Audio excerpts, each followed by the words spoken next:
It is the monarch that is the key to this. Of people to do that. So we've got the Wessexes, of course, they still work flat out, but their children, there's no plans for them to be working royals.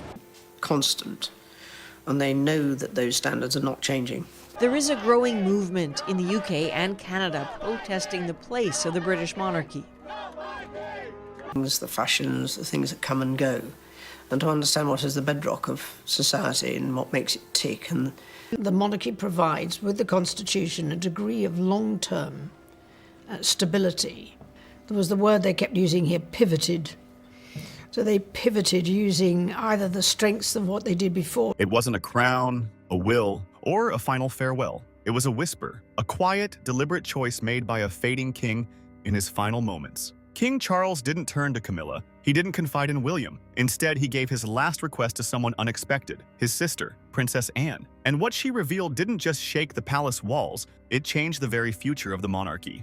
Why did Charles bypass his own son, the future king? What did he see coming that no one else did? And why was Anne's voice chosen to carry out his last royal command? What she said stunned Prince William into silence and left Prince Harry reeling. But this wasn't just a personal message. It was a plan, one that could rewrite royal tradition and either unite or forever divide the House of Windsor. Now let's step behind palace doors and uncover the truth about the king's final wish. King Charles never imagined his reign would begin under a cloud of illness and end under an even darker one. The cancer diagnosis didn't come with public statements or royal fanfare. It came quietly, a whisper behind palace doors. A truth so heavy it seemed to press down on the crown itself. He had waited decades for this role. Decades standing in the shadow of Queen Elizabeth II, preparing, observing, calculating every move he'd one day be expected to make. But once the crown was finally his, there was no time to settle in. Instead, time began running out.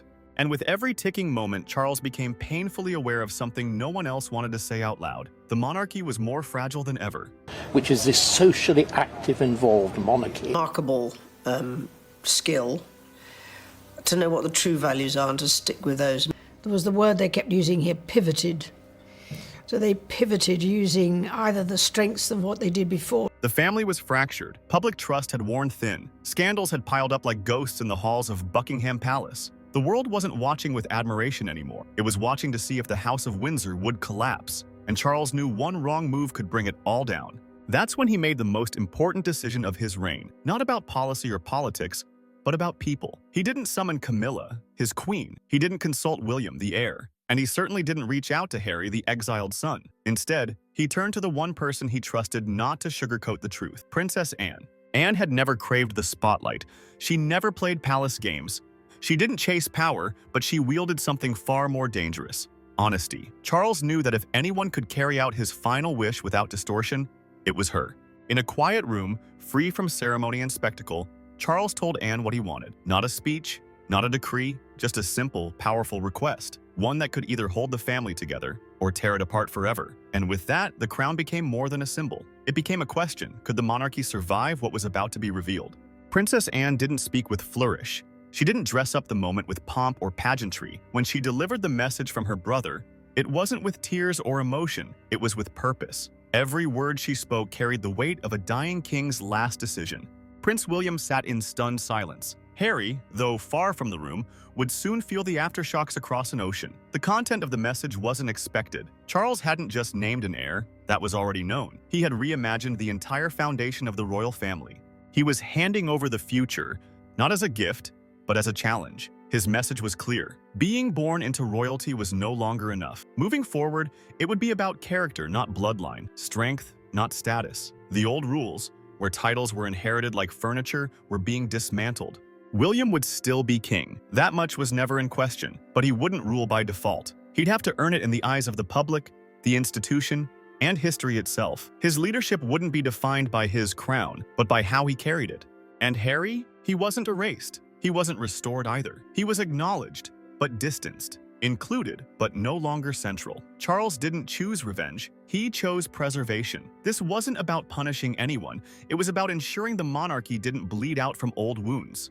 Anne paused when she finished, letting the silence speak louder than her words. What she'd just said wasn't up for debate. It wasn't a suggestion. It was a final royal command. A command that left two brothers standing on opposite sides of the same legacy, and everyone wondering, would either of them obey? Of all the people King Charles could have turned to in his final days, he didn't pick his wife, he didn't lean on his eldest son, or even the royal advisors trained to handle crisis after crisis. He chose Anne, his sister, his mirror in strength and his opposite in delivery, and that choice said everything. Anne had always walked a different path within the royal family. While others were caught in scandals or swept up in public image battles, Anne kept her head down and her work ethic brutal. She wasn't the most photographed. She didn't trend on social media. But behind the palace gates, she was respected in a way no one else was. She never needed applause. And she certainly didn't need permission to speak plainly. Charles saw what many overlooked. Anne wasn't just dependable, she was incorruptible. In a family where status often clouded judgment, Anne had always spoken with clarity. When others hesitated, she confronted. When others spun narratives, she delivered facts, clean, cold, and sharp. He knew that when it came to delivering a message this heavy, one that could fracture or reform the royal family, it had to come from someone immune to emotion but anchored in integrity. Anne was the only one who wouldn't sugarcoat a bitter truth, and she wouldn't weaponize it either. She'd say it. The ability to have somebody who is kind of epitomizes what you think your country's done. Can convey continuity of not just interest, but of service. Simply and completely, just as Charles intended. She wasn't there to soften the blow. She was there to carry out his final mission. So when she stood before the family, with years of history behind her and the weight of a kingdom resting in her words, she didn't blink. She spoke as Charles would have wanted, direct, deliberate, and unshakable. And when she finished, no one dared to question why she was the one trusted with the truth. They already knew. Long before the titles, before the scandals, before the weight of the crown pressed down on their shoulders, they were simply Charles and Anne, two children navigating a life few could ever understand. Born just 2 years apart, they shared not only blood, but a unique kind of isolation that only royals know. While their mother, Queen Elizabeth II, traveled the world fulfilling her duties, and their father, Prince Philip, maintained the rigid traditions of monarchy, Charles and Anne found comfort in each other. Buckingham Palace was their playground, but it was also their fortress, a place where public duty loomed like a shadow even in their earliest years. Charles, the sensitive and reflective elder brother, often struggled with the expectations placed upon him. Anne, bold and unflinching even as a child, became his steadying force. Where he worried, she acted. Where he paused, she pushed forward. And through those contrasts, their bond only grew stronger. They weren't rivals. They were partners in survival. When Charles was sent away to boarding school, Anne remained his quiet supporter. When Anne rose as an equestrian star, competing fiercely on the world stage, Charles cheered from the sidelines, proud but never envious. They each carved their own paths, but neither ever wandered too far from the other emotionally. As they grew into adulthood, that childhood bond matured into something far rarer in royal circles: complete trust. They shared not just private conversations, but private burdens. Through the endless ceremonies, public scrutiny, and family scandals, Anne remained Charles's most unshakable ally. While the world gossiped about Camilla, Diana, and later Harry and Meghan, Anne stayed out of the headlines, and by Charles's side. She never craved attention. She never sought power. But when Charles needed strength, he looked to the one person who had never wavered since the very beginning. Their connection was never about titles or protocol. It was built in whispered childhood conversations, unspoken glances during state dinners, and silent support during the darkest family moments. And when the time came for Charles to deliver his final wish, there was only one person he trusted to carry it forward without fail. Anne had always been there, and now she carried not just his words but his legacy. While Charles quietly fought his private battle, another transformation was already unfolding behind the palace walls. Subtle, calculated, and almost invisible to the public eye. And at the center of it stood William and Kate. Unlike the scandals that plagued other branches of the family, William and Kate's rise wasn't built on headlines or drama. It was built on something far more dangerous to the old ways of the monarchy: quiet competence. Charles, fully aware that his time was limited, had already begun shifting more and more responsibility onto their shoulders. And while William was groomed from birth to carry the title of king, it was Kate who quietly evolved into the monarchy's most stabilizing force. She wasn't born into nobility. She carried no inherited title, but what she brought to the palace couldn't be taught. Grace under pressure, dignity without arrogance, and an unwavering calm that even Queen Elizabeth had quietly admired. Kate's rise wasn't loud, but it was powerful.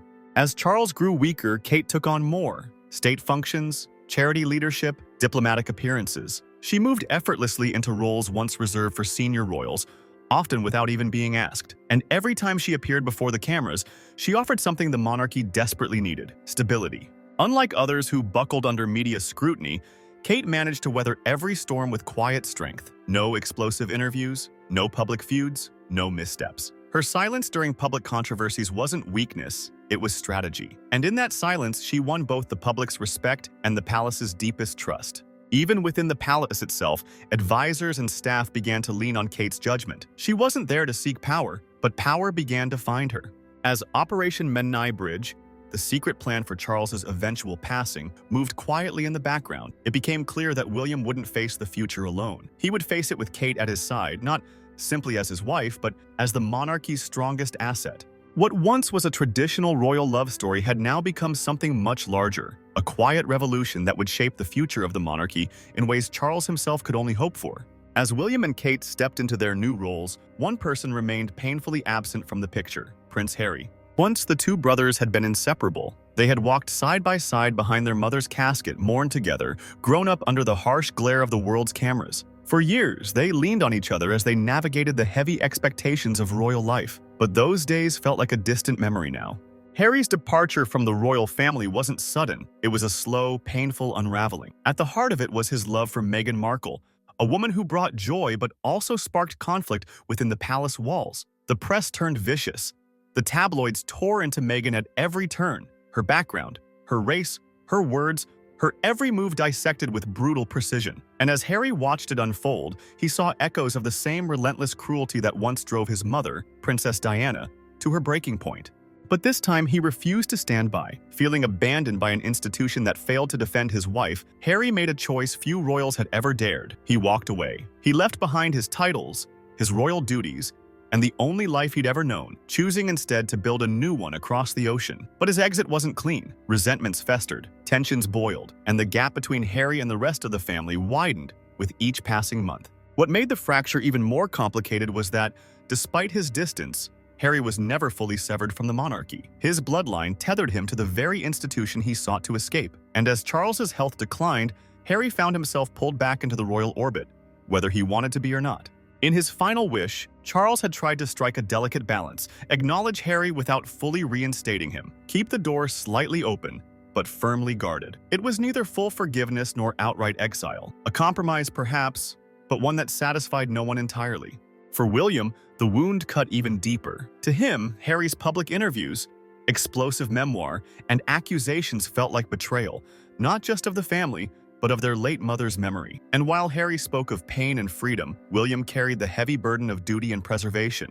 Now, as the monarchy approached its most fragile transition in decades, the two brothers stood farther apart than ever, both emotionally and ideologically. The family was no longer fractured along simple personal lines. It had become a quiet war between tradition and independence, silence and exposure, loyalty and rebellion. And looming above it all was one question: could this family ever be whole again? Now, the weight of the crown wasn't just pressing on William's head, it was pressing on his conscience. His father's dying wish wasn't simply about transition or ceremony, it was a final test of leadership. Could William find a way to protect the monarchy without completely severing the last threads that tied his brother to the family?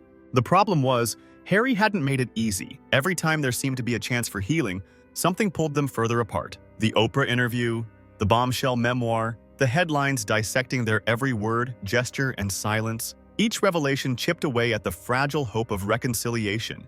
But one moment pushed William to his limit. Meghan, despite previously agreeing to step away from royal titles, publicly shared a post where she was referred to as Her Royal Highness, a title she no longer used officially. Some saw it as a harmless oversight. William didn't. To him, it was a clear signal that old patterns were resurfacing, that even from afar, the lines between duty and personal ambition were still being blurred.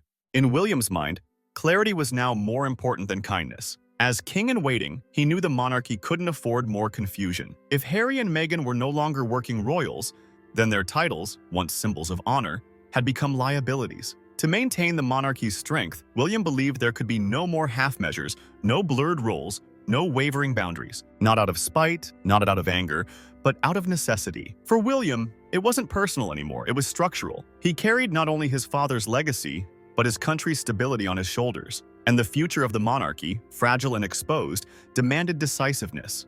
Now, as Charles's final wish hung in the air, the entire world waited to see which path William would choose. Would he honor his father's desire for unity? Or would he take the ruthless but perhaps necessary step to sever the remaining ties for good? The answer would not just define William's reign, it would define the royal family for generations to come. The monarchy has weathered wars, scandals, abdications, and betrayals, but nothing quite like this. Now, with King Charles fading and William standing at the edge of his reign, the future of the House of Windsor teeters between restoration and ruin. Every decision William makes carries echoes of his father's final request. Charles didn't leave behind a simple plan. He left behind a test of loyalty, of leadership, of love. The world watches not just for the spectacle of a new king, but to see whether this family can survive itself. Inside palace walls, hushed conversations grow more urgent. Advisors whisper options, old allies turn cautious, and every glance between family members holds decades of unspoken tension. The monarchy has always projected strength through stability, but now, that stability rests on the most fragile foundation it's ever known, the fractured relationship between two brothers. For Harry, the distance grows heavier. Across the ocean, he watches his family move on without him, yet his name remains tethered to the institution he left behind. His future, once filled with bold declarations of independence, now hangs in a quiet uncertainty. Is there a path back? Or has too much already been said, too much written, too much broken?